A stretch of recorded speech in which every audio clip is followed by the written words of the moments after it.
Welcome to Technolearn Academy. In this lecture, we are going to discuss the SQL alias statement. SQL aliases are used to provide a temporary name to a given table or column. This is the syntax we can use for the SQL alias.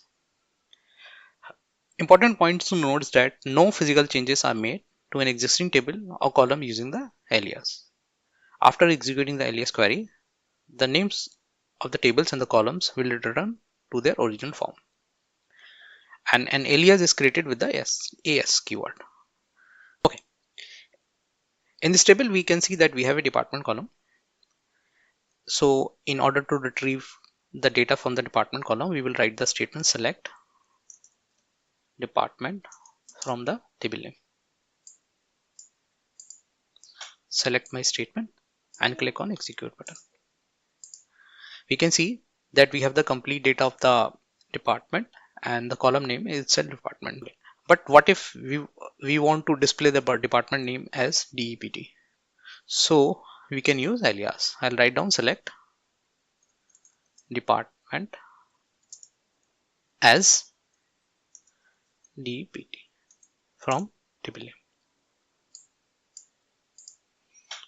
So the original name of the table of the column is department, and now we are saying select department as DPT. Select the statement and click on execute button.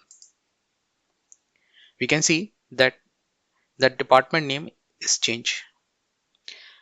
It's very important to note that this is just an alias.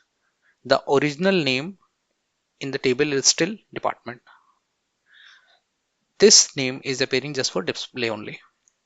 When we run the select query, we can mark the name as alias, but it will not impact the original name of the table, right? So this is one of the use of the alias.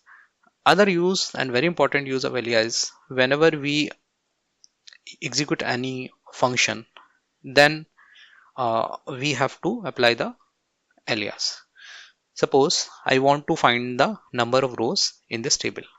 So the moment I write down select count asterisk from this table,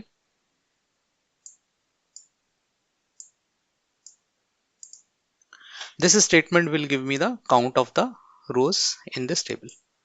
I'll select it and click on execute. I can see that we have 721 rows, but we can see that it is saying no column name. So whenever we will execute any function, the column name will come as no column name. So now it is very important that we have to give some alias. So we can give again as total count. Now select the statement and click on execute. And this time we can say that we have a proper column name. So this is one of the most important use of the alias.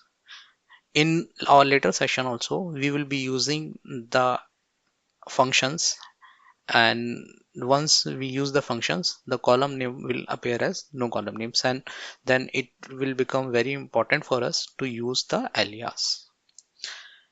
And if you want to give space in the name, then you can put the alias in bracket,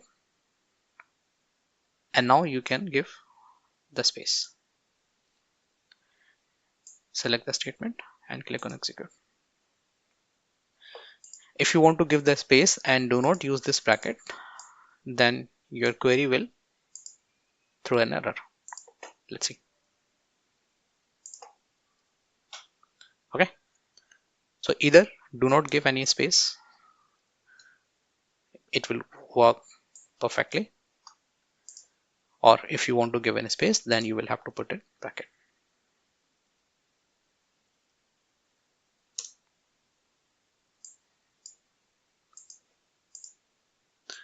I hope we have good clarity on the alias now, and we will be using the alias in most of our select statements in the later session. Thank you for watching this video. Have a nice